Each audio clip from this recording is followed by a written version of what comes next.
Let me ask you something. Have you ever noticed some people don't hurt you with words, they hurt you with presence? You meet them and suddenly your energy drops, your confidence fades, your peace disappears. And you go home wondering, why do I feel so heavy when nothing bad even happened? If you felt this, then today's talk is not optional for you. Let me talk to you about the first type of person you must learn to distance yourself from: the constant critic. Now understand this very carefully. I am not talking about people who guide you. I am not talking about those who correct you with love. I am talking about the person who never sees what you did right, only what you did wrong. The one who notices your effort, but chooses to highlight your flaw. The one who hears your dream and immediately points out why it may fail. You see, my friends, life already gives us enough feedback. The world already judges us every single day. When you step outside, people judge your clothes, your words, your success, your failures. And when you come back home or sit with your circle, that place should feel like relief. It should feel like safety. But the constant critic turns even that space into a courtroom. You tell them something you achieved. Instead of saying, "I'm proud of you," they say, "Yes, but." And that "but" slowly becomes heavier than your achievement. You worked hard for months, you sacrificed sleep, you stayed disciplined, and all they can say is, "You could have done better." Over time, that voice starts living inside your head. Even when they are not around, you begin to criticize yourself the same way. And this is dangerous, because confidence is not destroyed by failure. Confidence is destroyed when effort is never appreciated. The constant critic may look intelligent, they may sound logical. They often say, "I'm just being honest," or "I'm just telling you the truth." But truth without compassion is not wisdom. It is cruelty in disguise. If someone truly wants your growth, they will correct you in a way that builds you, not breaks you. Let me tell you something very important. A plant does not grow better when you pull it out every day to check its roots. Growth needs patience. Growth needs encouragement. And the constant critic has no patience. They want instant perfection from a human being who is still learning. Such people often compare you with others. They say, "Look at him, look at her, see how far they've gone." But they forget one thing. Your journey is not a race, it is a path, and every path has different turns, different speeds, different seasons. When someone keeps comparing you, they are not motivating you.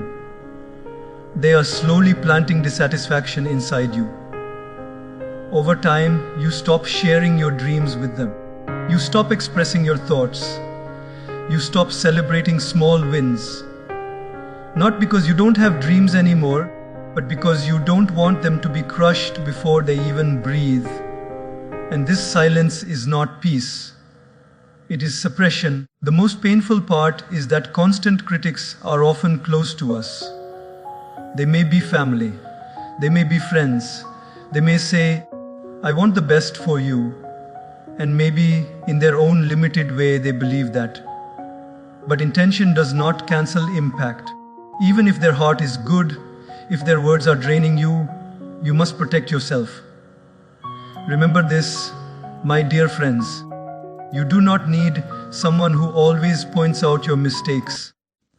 You need someone who believes in your potential while you are still becoming. Ask yourself a simple question. After talking to this person, do I feel encouraged or exhausted? Do I feel clearer or more confused? Do I feel stronger or smaller? Your emotions are signals. Listen to them. Now, distancing does not mean disrespect. It does not mean fighting. It does not mean hatred. Sometimes it simply means limiting access. Limiting how much you share. Limiting how much you seek their approval. Because not everyone deserves a front row seat in your life. You see, when you constantly hear criticism, you begin to play safe. You stop taking risks. You choose comfort over growth, not because you are lazy, but because you are afraid of being judged again. And slowly, your life becomes smaller than your potential. You were not born to live in constant self-doubt. You were not born to keep proving yourself to someone who never feels satisfied. You were born to grow, to explore, to fall, to learn, and to rise again.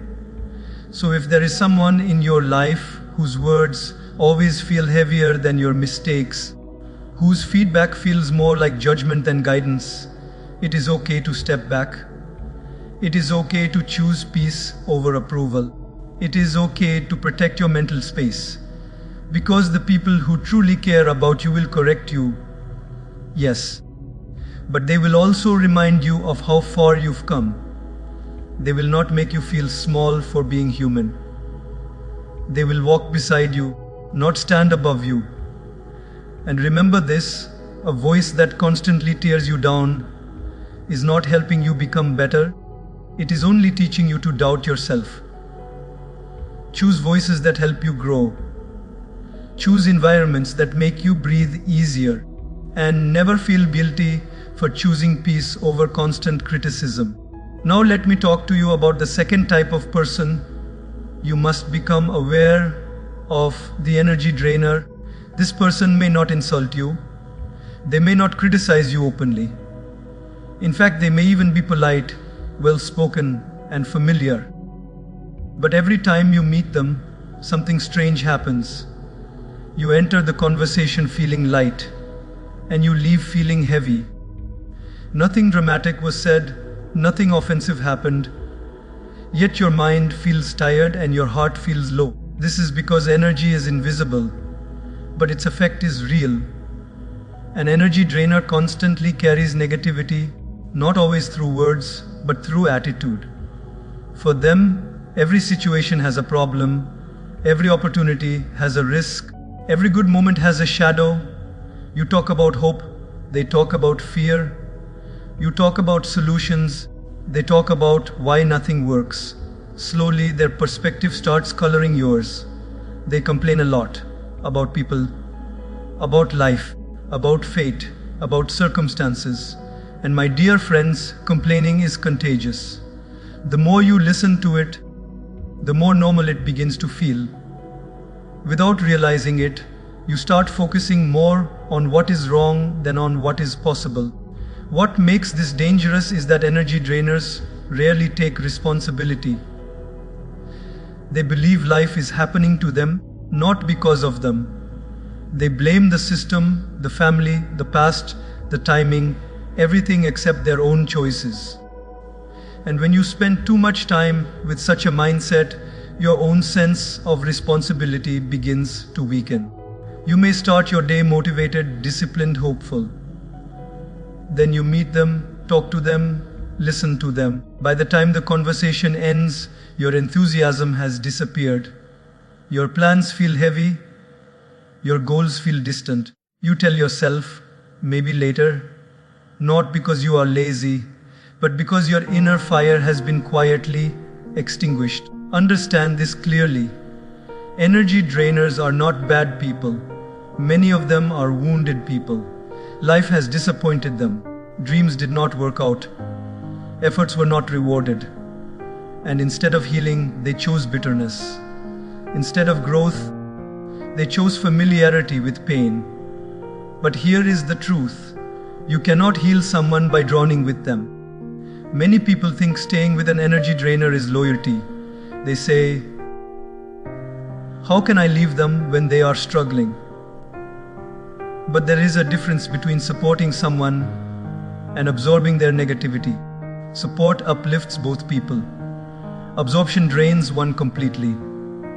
Ask yourself when they talk, do they look for solutions or sympathy? Do they want change or just comfort in complaining? Because if someone only wants to complain but never wants to improve, they are not seeking help. They are seeking company in misery. Over time, you begin to shrink your own happiness around them. You stop sharing good news because they always respond with worry. You stop celebrating wins because they remind you of what could go wrong. You stop dreaming openly because they call it unrealistic or risky. And slowly, without noticing, you start living at their emotional level. This is why environment matters so much. Just like you cannot stay in a room full of smoke and expect your lungs to remain clean, you cannot stay around constant negativity and expect your mind to remain clear. Energy drainers also have a subtle habit of emotional dumping. They unload all their stress onto you. They talk, you listen. They complain, you absorb. They feel lighter, you feel heavier. And if this happens repeatedly, it leads to emotional exhaustion. You must remember, your emotional energy is limited. Every day, you wake up with a certain amount of mental strength. Where you spend it decides the quality of your life. If all your energy goes into listening, fixing, calming, and absorbing, there is nothing left for your own growth. Distancing yourself does not mean abandoning them. It means protecting your capacity. You can care without carrying. You can listen without drowning. You can support without sacrificing your peace. Sometimes the most loving thing you can do is create space. Because when you are constantly available, they never learn to stand on their own emotional feet. And you never learn to protect yours. Notice how you feel after conversations. Your body gives signals before your mind understands. Tightness in the chest, a sense of heaviness, sudden tiredness. These are not imagination. These are warnings. You are allowed to choose lighter conversations. You are allowed to choose people who talk about growth, ideas, and possibilities. You are allowed to choose laughter without guilt. Life is not meant to be survived with constant emotional weight. It is meant to be lived with awareness, balance, and hope. If someone repeatedly pulls you into darkness while refusing to walk toward light, it is okay to step back. You are not responsible for saving everyone. You are responsible for not losing yourself. Protect your energy the same way you protect your time. Because once energy is gone, even time cannot bring it back. Choose people who recharge you. Choose conversations that inspire you. Choose environments that help you breathe. Because peace is not a luxury, it is a necessity. Now let me speak about the third type of person you must become deeply aware of, the one trapped in a victim mindset. This person truly believes that life is always unfair to them. No matter what happens, they are the sufferer, the unlucky one, the misunderstood soul. If something goes wrong, it is never because of a choice they made. It is because of people, timing, destiny, or circumstances. And at first, you may feel compassion. You may feel the urge to support them, to encourage them, to stand by them. But slowly, something changes inside you. A victim mindset is not just a way of thinking. It is a way of living that quietly drains responsibility, effort, and hope. Such a person narrates their life like a tragedy. Every story has pain. Every memory has injustice. Every experience confirms their belief that the world is against them.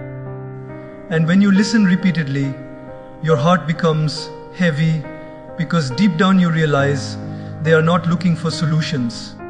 They are looking for validation of their helplessness. The most dangerous thing about a victim mindset is that it feels justified. They have reasons, real reasons. Things did go wrong, people did hurt them. Opportunities were missed, but the problem is not what happened to them. The problem is what they choose to do after it happens. When you suggest a new perspective, they resist. When you offer a solution, they explain why it won't work. When you encourage action, they remind you of past failures. It is not that they cannot change, It is that change threatens their identity. Because if they change, they can no longer blame, and blame has become their comfort. Spending too much time with such a mindset slowly affects you. You begin to doubt effort. You begin to question discipline. You begin to feel that maybe hard work is pointless because life is anyway unfair. This is how victim thinking spreads, not loudly but silently. Victim-minded people often replay the same stories again and again, same pain, same betrayal, same disappointment, not to heal but to relive. And every repetition strengthens their belief that they are powerless. Healing requires responsibility. Victimhood avoids it. Over time, you may notice something painful. They do not celebrate your progress, not because they don't care, but because your growth challenges their narrative. If you succeed, it means circumstances are not everything, and that thought makes them uncomfortable. They may subtly discourage you. Not directly, but gently. They may say, "Not everyone is lucky like you," or "Life doesn't work the same for everyone." On the surface, these words sound realistic, but underneath, they are teaching you to lower your expectations from yourself. You must understand this very clearly. Compassion does not mean surrendering your belief in growth. Empathy does not mean adopting someone else's limitations. Victim mindset people often bond over pain. Complaining becomes connection. Suffering becomes identity. And when you try to move forward, they may feel you are leaving them behind, not physically, but mentally. This creates emotional tension. You may start feeling guilty for wanting more from life, guilty for feeling hopeful, guilty for dreaming. And this guilt is dangerous because it slowly pulls you back into emotional stagnation. Here is the truth, my dear friends. Life is unfair. Yes, no one is denying that. But staying unfair to yourself by refusing to grow is a choice. Pain may not be your fault, but healing is your responsibility. When someone refuses responsibility, they also refuse power.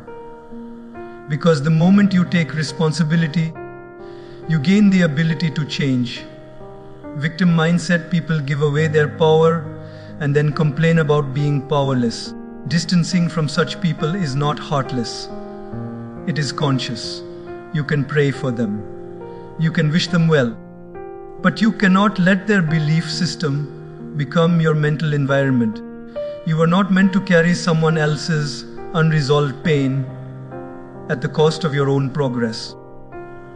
You were not meant to pause your life to prove your loyalty to suffering. Notice how you feel after conversations with them. Do you feel inspired to act? Or do you feel justified in staying stuck? Growth always feels slightly uncomfortable. Stagnation feels familiar and safe. You must choose carefully which voices you allow to shape your inner dialogue. Because over time, those voices become your thoughts, and your thoughts become your life. Choosing distance does not mean abandoning compassion. It means refusing to drown in someone else's helplessness. It means choosing empowerment over sympathy. If someone constantly reminds you of why life is unfair but never explores how life can be improved, it is okay to step back. You owe it to yourself to protect your belief in effort, responsibility, and possibility. Because the moment you stop believing that your actions matter, you stop living fully. Choose people who believe in growth. Choose conversations that encourage responsibility.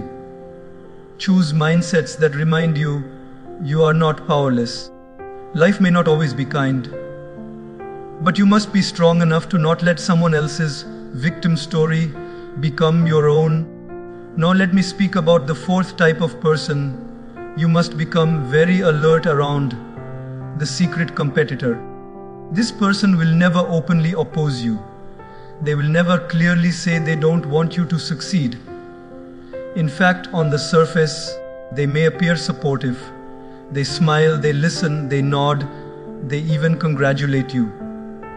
But somewhere deep inside, there is comparison. And comparison quietly turns into competition. The secret competitor measures your life against theirs. Your progress becomes a reminder of what they have not achieved. Your success becomes a mirror they do not enjoy looking into. And instead of working on themselves, they start working on your confidence. You will notice it in small moments. You share a win, and they respond with a story that shifts attention back to them. You speak about your plan, and they suddenly highlight risks, delays, or obstacles. You are happy, and somehow the mood changes. Nothing is obvious, yet something feels off. This is because their support is conditional. They are comfortable with you as long as you are not moving ahead of them. The moment you start growing faster, dreaming bigger, or stepping into a new level, discomfort enters the relationship. Secret competitors often hide behind jokes. Sarcasm becomes their weapon. You've changed, they say, but what they really mean is, you've grown,